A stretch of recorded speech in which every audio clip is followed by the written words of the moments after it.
I'm Steve from How to In 5 and Reviews, and today is my review of the Honda NC750X.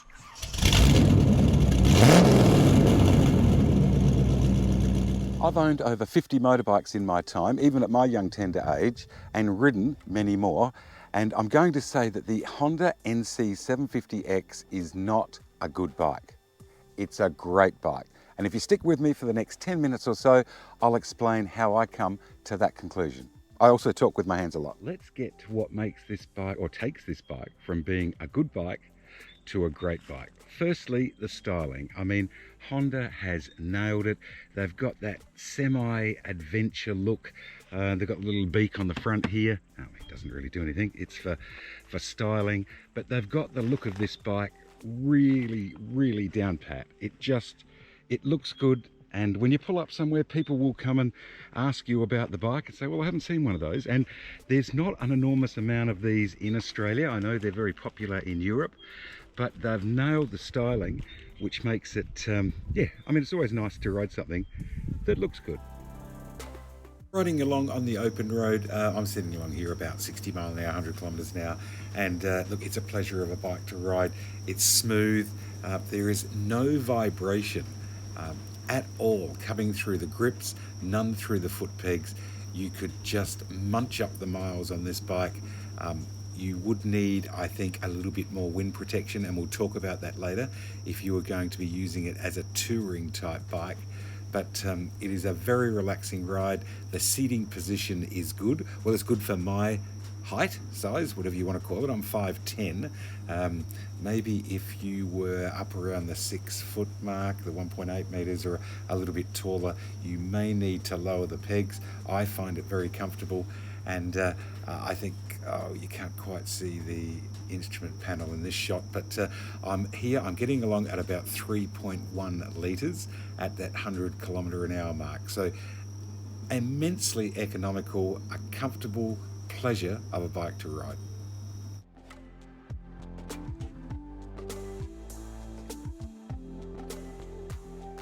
So we'll start with the motor. It's a 750cc, actually it says 750 on there, doesn't it?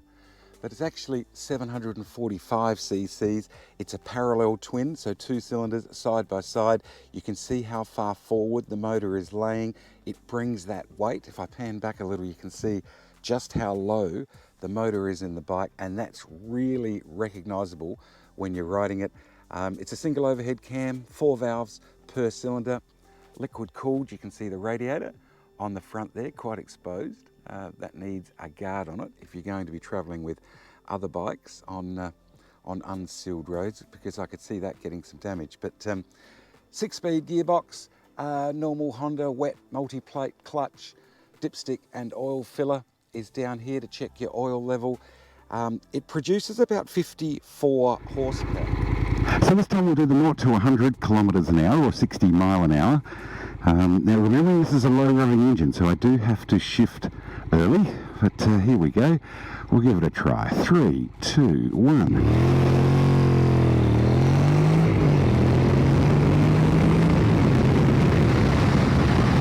Yeah, that's pretty good. Actually, that's really good. For 54 horsepower, that gets up well. Not a lot, does it? And 68 newton meters of torque. And the interesting thing is, it gets that 68 newton meters of torque at only 4,750 revs. This is not a high revving engine. On this road here, I'm heading up through the ranges. It's dual lanes up the hill, and I'm in top gear, 60 mile an hour, 100 kilometers an hour. And the torque of that motor, it just pulls it up here without a problem at all. I can even accelerate a little. I gave that a try. It's really torquey. I can see this motor lasting for a good 200,000-300,000 kilometers. It is so under-stressed for a 750cc motor. Maintenance wise, nice and simple. You've got adjustable tappets, you can get in there yourself, which is not a huge job. Look, you could probably lay the radiator forward and do that just with your feeler gauges, but I would be inclined to remove the radiator. I think it would just get it out of the road, but certainly not a big, hard, expensive job. You wouldn't have to pay to have people do that. There's probably heaps of information on on how to do it on the net. Just a sweet, sweet motor. Riding it in the city, look, it is a fantastic bike to ride around the city. All of that weight is carried low, and we'll talk a bit more about that shortly. It's about 40 degrees here, I think, 104 Fahrenheit. The bars are narrow. The temperature doesn't bother whatsoever with that liquid cooling. You can filter through the traffic. It is very confidence inspiring, and it gives you that feeling of safety. It's got brilliant brakes. It really does work well in the city. Front end, the traditional method of putting front forks on where the weight is carried down low, and there's about 5.5 inches of travel on those forks. They're 41 roads, not a problem. It's getting on about, what am I doing, 99, 100 kilometres an hour. That's in top gear. So we come up to a little bit of a bend like this, and of course you want to watch that front end doesn't go out from under you. I'm going to drop it down 2 cogs, check, that one there. Power on, the back end goes out, so I step that out about maybe 6-8 inches then, and that just helped it around the bend. It's got enough power to do that. The torque really kicks in well. So they're more than adequate for this bike. The tyres themselves, 120/70 ZR17s. I'm not sure if you can read that on the tyre there or not. Nice alloy rims, beautifully finished as well, typical Honda. 90-degree valve, so that makes it nice and easy when you're checking your tyre pressures, etc. Now initially when I looked at this and I thought, gee, only a single disc rotor on the front. Look, I had nothing to worry about. So we'll do the old mandatory brake test from 100 kilometres an hour or 60 mile an hour. Here we go, 3, 2, 1, and wow. Hey, that's really good. Yeah, that stops, got to go down through the gears now, of course, because I was in top. That stops really well. That's quite impressive, isn't it? In fact, it's very good. That's a big rotor. It's 320 mil, which is about 13 inches, I guess, in inches. 2-pot Nissan, as in Nissan, not Nissan, calipers on the front with ABS. And it pulls this bike up without any problem at all. If I pan back, you can just see the size of that disc rotor. So yeah, really neat, tidy on the front end. Rear suspension is just a single monoshock. You can see down in there. And look, nice, simple, basic rear end. In fact, it's what I would have termed the old Honda ProLink suspension that I had back on my XRs in the day. Nice and simple for chain adjustment. The rear wheel travel 6 inches or 5.9 inches, which is a fair bit of travel on the back. You don't get any wind. Well, I guess you might if you're carrying 2 up, if you've got a passenger on board. The rear brakes hidden down in there. They're a 240 mil caliper, which is getting up towards that 10-inch mark. They're the Syntread, they're the metal brake pads in there, so as soon as they get low, you want to make sure you replace them so you don't damage your disc. Yeah, look, rear brakes work fine. I mean, you don't really use rear brakes that much, do you? The rear tyre is a 160/60. I'm running the ZR17. You can see on the tyres there, I'm running the, can you see it on there? The Rosso, they're the Pirelli Rosso 3s. I had it on the track the other day, and you can see I got right down to the top of the Rosso. Now, you wouldn't normally be riding like that, but I just wanted to see how far I could get this bike down. Riding it through the hills, if you want to get a little bit spirited, look at apex as well. It turns in, it comes out of a corner well. You can actually trail the rear end of this bike into a bend if you come in a little bit hot. I did that a couple of times and it recovers well. It's a very stable bike. And it hangs on right to the writing on the tyres, which is amazing. But they're a terrific tyre. They don't want to let go, and although that doesn't look like much tread there, that makes them legal for the road, but they stick really, really well. The rear end is basic, simple, the 90-degree valve again, of course, for doing the tyre pressures. Just neat, tidy, and easy to live with. Back seat is not just a back seat, and I'll show you shortly how you undo this, but you turn the key to the left, that clicks up, a little support arm, and there's the fuel tank. So standard fuel tank, normal fuel cap, all nice and secure down under there. A little drain tray if you dribble fuel, and this is just like, well, almost like the hood or bonnet on a car, I guess. That goes up and down, so it holds it up for you while you do your refueling. You do have to be careful, you don't want to be dripping fuel all over your seats, etc. So just take a bit of care. But this is one of the big key features of this bike. Fuel tank is here.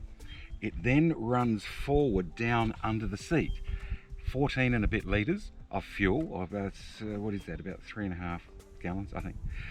Runs, so what it does, it brings the weight down low. And that's a real important key feature that we're going to cover in a sec. So when we looked at where the fuel goes, was under the rear seat. That's a matter of putting your key in here, ignition is up here. Putting the key in, turning it anti-clockwise, and the seat pops up. In this shot here, I'm using the on-ramp and I'm merging onto a freeway. You can see the speed there is 110. That's getting up around your 70 mile per hour. And look, it is easy. It doesn't even think about it. Run through the gears. You're up to that speed in, I think, about 4th gear, maybe even a bit earlier than that. And then you can maintain your 110 kilometres an hour, your 70 mile an hour with ease. And in certain parts of Australia, you can get along at 130 kilometres an hour, and it'll do that easily. This bike's running the Lex Tech exhaust on there. The standard exhaust is all right. And it's actually not a bad looking exhaust, the standard exhaust, but it's very quiet. This one just gives it a bit more note.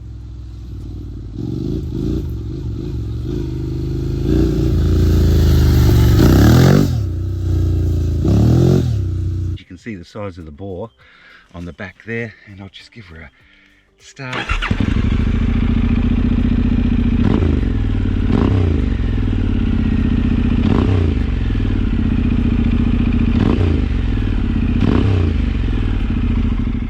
The rear carrier is the SW Motec, which is a great little rear carrier. It looks nice, it's shaped, it follows that dovetail look on the rear of the bike, and it also has these 1, 2, 3, they're quarter turn screws, so you can put the larger plate, which I didn't actually bring here where I'm filming today, but you can put the larger plate on, click, click, click, and then you can carry quite large items on the back. Actually, it sits back, so you can still open this, and I'll show you that shortly. But you can put the givey box or whatever you're going to carry on the back of it. That is a real welcome addition to the bike. Adjustment on the front brake lever, hydraulic disc brakes, of course, as we spoke about when we were down the front. Yeah, nice, you can adjust that to just where you want to ride the bike. I've got a set of bark busters on here, as you can see. I've fitted them up. They just stop a little bit of wind on the hands, and if you're riding with someone, getting a stone or a rock into the knuckle. And of course, if you drop it over, it gives it a little bit of protection on the lever. If you're wondering what this is a throttle lock. Now, I'm not a huge fan of throttle locks. I like the electronic cruise control, and MC Cruise do a cruise control for this bike. This throttle lock I've had for many years. It is by far the best throttle lock that I have ever come across. It's a US made thing. In fact, I should do a review on that one day. And what makes it so good, you push the button here, so it is now locked. So actually what I'll do, I'll release, pull it back. So let's say we're about there. You push a button, it locks. You have a release button on the back, which takes the throttle off. But more importantly, if you've got to reach for those brakes in a hurry, touch the front brake and it releases the throttle lock. So as I say, not a big fan of throttle locks, but if you're going to have one, this is an absolute pearler because it has that safety feature of being able to hit the front brake and release it. You can see as I come through this section here, I'm just very gently on the front brake. I'm feathering the clutch, and it's smooth, it doesn't grab, it allows you to apply and release without any juddering. No adjustment on the clutch, as in you don't have the position adjuster, so if you Now I run it out here. You can see the slack if I take the slack. That's about where I run it, because I tend to ride like so. I have 3 on the clutch, 4 finger and thumb wrapped around. And that's how I ride, so as you can feather the clutch, etc. So I've had to put just a little bit of slack in there. It would be nice to have the adjustable lever, but I think you can live without that. Up in the cockpit, well look, I think it's pretty standard. Pass lights here, hazard lights on there, horn, and actually if I turn it on, hazard lights, you can see them flashing, horn. Yeah, I've put another horn on this. I don't like the little horns. Indicators, standard Honda type indicators. This one's fitted with Atlas heated grips.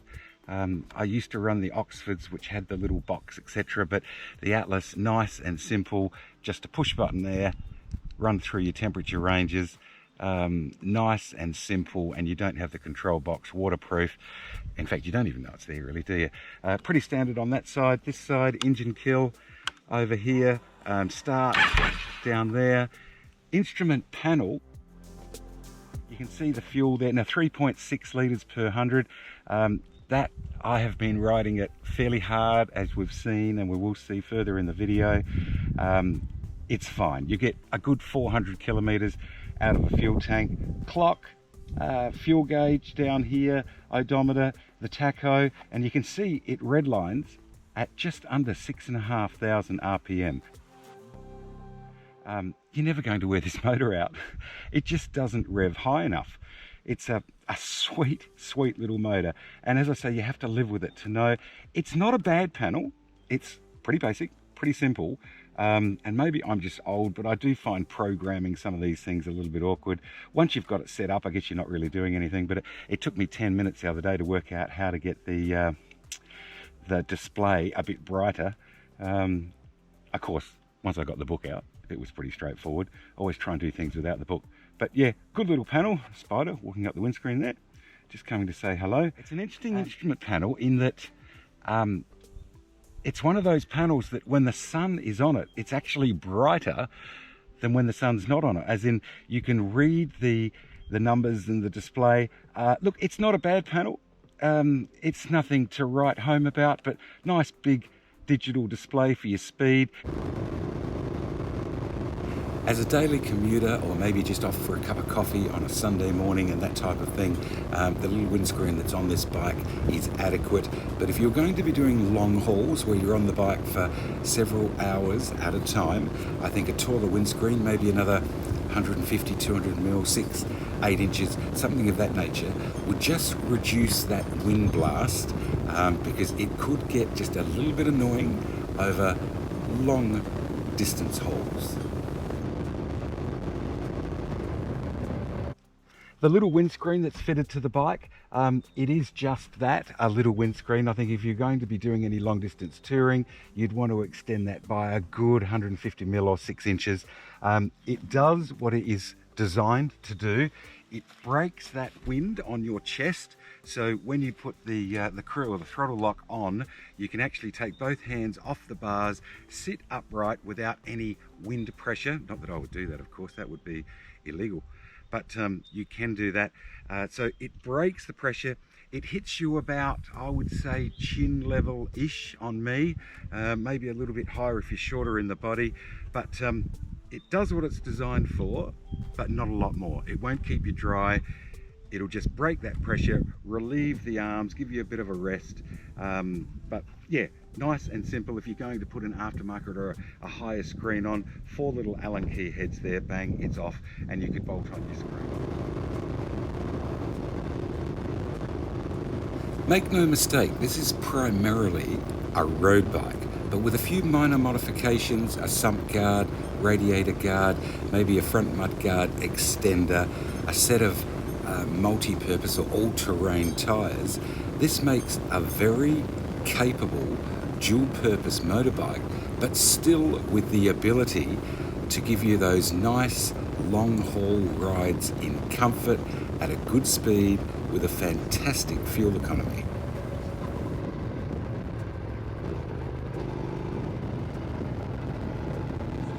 features that is just fantastic. You look at the bike, it just looks all quite normal, apart from the fact you're putting that fuel under the rear seat.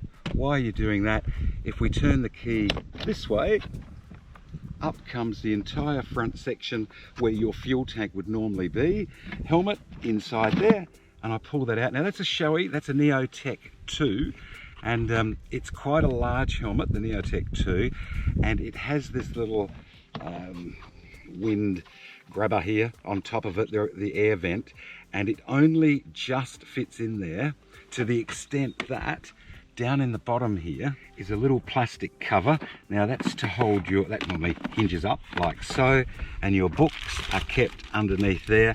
I've had to remove that cover because on the back of the Shoei you have this little aerodynamic section here, yeah, a little sort of dovetail on the back of it, and it just needed to go in order to get the Shoei in there without putting too much pressure on the top of the helmet. A standard helmet, which is, this is my old Shoei, it's the old TF280, without that top vent on here, goes in easily. Nice, concealed, you don't know it's there. So when you get somewhere and you're walking around, you're going to a shop, you're going to a shopping centre, whatever you may be doing, you don't have to carry around the helmet. And because that can be a real pain, and then you've got to, of course, security want to check that you don't have anything in it when you walk out. Here, toolkit is up in here. I've taken the books out. Now the books could actually go in there behind the toolkit quite easily, couldn't they, with this rubber band section. But the reason I've taken it out is I'm finding I'm using this for everything. I put so much stuff in there, and if it were to leak, of course it would go down through your books. So the books stay in the cupboard, in the filing cabinet, and I just use this extra section. It's got a little drain hole in there, so they have predicted that you may end up with something in there. And of course, Friday night being my takeaway night, there's no need to get the big heavy bike with the panniers or take the car. You can just take the NC. It all fits in there easily. How convenient is that? A normal day's riding for me looks like this. I'll have my wet weather gloves. They sit in there. Well, when I say, sorry, wet weather, they're just cold gloves because I'm running my summer gloves at the moment. It's summer here in Australia. So I'd be riding with those. Wet weather gear, first aid kit, bottle of water. That's an iPad, that's a 12.9. That's not the small iPad. It all fits in there. I can put those gloves in there, and there is still plenty of room to put something else. So let's say we've gone down a dirt road, and look, we have to perform a hook turn or a U-turn, whatever you call it in your part of the world. There's no room to do a big arc, and we're pretty well stuck. So we have to make it turn basically in the length of the bike, and there's a lot of bikes you can't do this with, and this will be the first time trying it with this one. But the process here is get the left foot on the ground, lean the bike over as I am now, and give it a fistful, drop the clutch. Now you've got to make sure you've got that weight of the bike over now, because I'm doing it on the left turn. The weight of the bike over, you don't want to high side it, but we're stuck up a track, we need to get out. Let's see how she goes.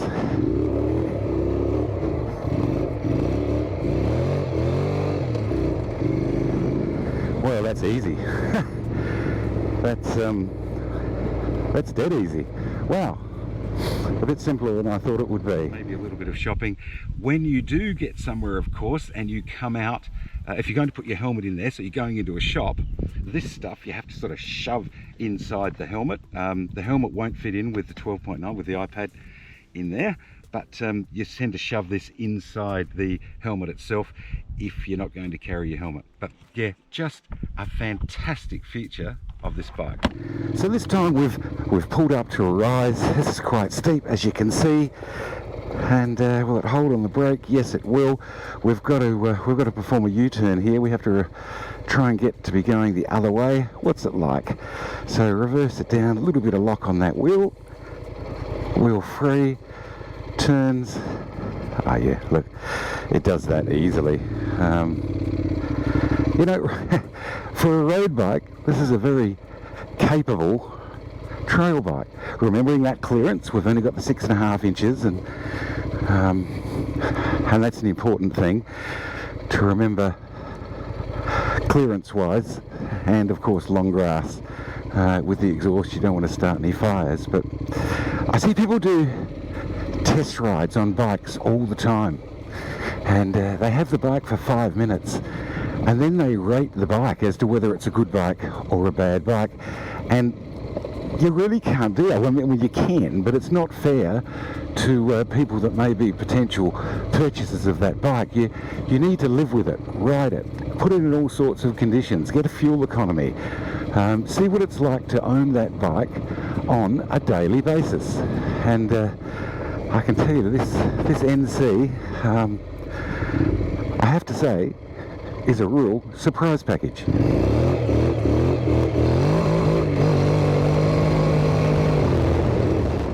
So in the last 7 days, I have ridden this bike every single day. I've done about 2,500 kilometres on it, which would be about 1,500 miles.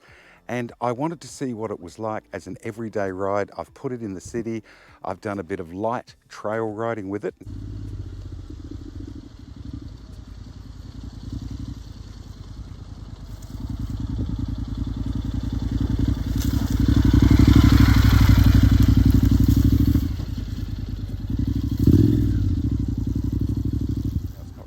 Designed for that, but there's no reason why you can't do it.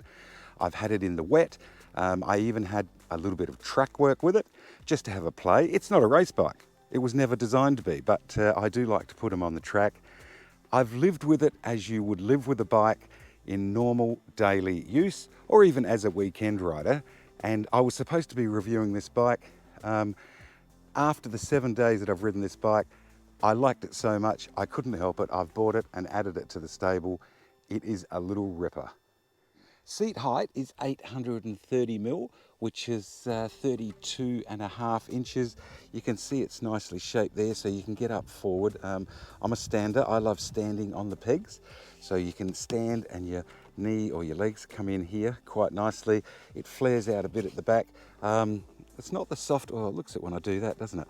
But it's not the softest seat in the world. And the other day I spent 4 hours in one hit, and yes, the fuel economy, which we'll talk about shortly, you can ride this bike for 4 hours without having to refuel, and yet it only holds 14.5 litres or something. It is amazing. But yeah, look, maybe after 4 hours, I think it could do with something else on there to make it a little more comfortable. And I tended to want to move forward all the time. It doesn't look like it if I look here, but it would almost as if the front seat could maybe come up, even if it were only 15mm or half an inch at the front, might be a little bit better. But yeah, look, more than adequate seat. The rear seat, well, you wouldn't want to go too far on the rear seat, but that does the job. Ground clearance is a pretty respectable 6.5 inches for this style of bike, which is pretty good. When you think an Africa Twin has only got, I think, 9.5 on a Twin, and it's a lot heavier bike when you start coming down off little risers and things. Of course, exposed sump, and the exhaust is underslung, so only a little bit of light off-road work. I mean, dirt roads, of course, not a problem. And, you know, a little bit of exploring and that sort of thing. But you would have to be careful of long grass with the exhaust down there, and you don't want to get in rocky terrain because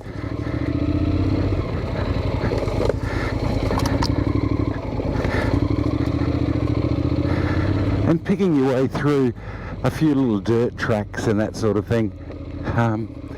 I mean, you've got to be careful of the long grass because you've got that underslung exhaust pipe. You don't want to go setting anything alight.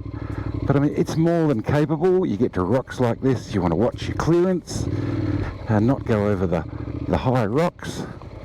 But it's more than capable of doing a little bit of light off-roading. Remembering I'm running road tyres, etc. If you decked it out with a little more appropriate tyres, it would make it more capable. But I mean, it's not designed for that as such. It's a road bike that you can do a little bit of trail riding on. And it's a lot of fun. Actually, while I'm down here, one of the things I didn't mention, hopefully the camera shows it, for doing your own service work, really nice and simple. Just a spin-off oil filter there on the front, and you can probably get to it without removing this plastic cowling, I suppose, but probably easier. It's nice and simple just to whip off that cowling to get to your oil filter.